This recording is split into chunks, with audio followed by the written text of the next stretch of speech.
I like to always ask my clients for pictures of what they want in terms of lengths, curls, etc. But ultimately, the shape is going to be up to you as a lash artist.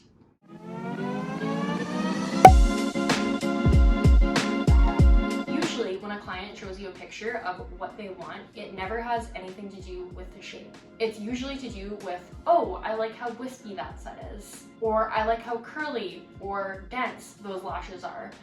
As you know, that's just classic, hybrid, Russian, or mega. Clients usually don't know what shape will best enhance their eye. I used to be really intimidated by different types of mapping, and I used to do cat eye on everyone.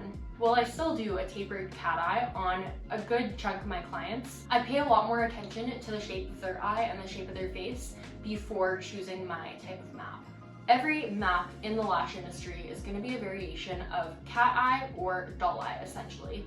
So for those of you who don't know, a cat eye is where it's longer on the outer corners of the eye, and a doll eye is where it's longer in the middles of the eye.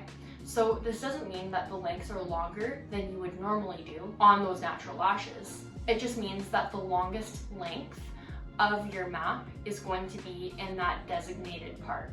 Every map will either have the effect of heightening the eye or widening the eye. Cat eyes tend to widen the eye.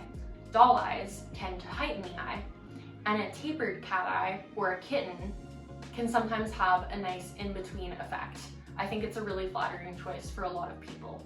If your client has wide set eyes, don't widen them even more. You can easily determine this by measuring the space between their inner corners and measuring the space between their inner and outer corner and determining if the space in the middle is larger than the size of their eye or smaller.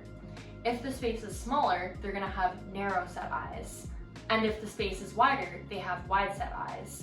If it's exactly the same size, they're a candidate for anything if their eyes aren't droopy.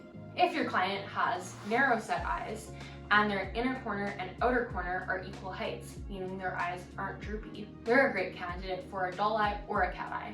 If your client has normal set eyes, so when the space in between their inner corners is equal length as the space between their inner and outer corner, they're also a candidate for either a doll eye or a cat eye, if their eyes aren't droopy.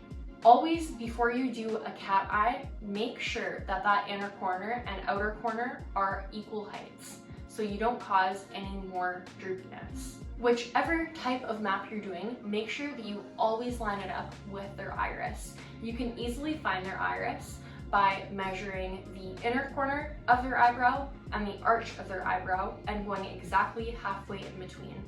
Alternatively, you can get them to open their eyes after you tape just for a brief moment and use a Sharpie 1 inch away from their eye to mark where their iris is. Do this on both sides.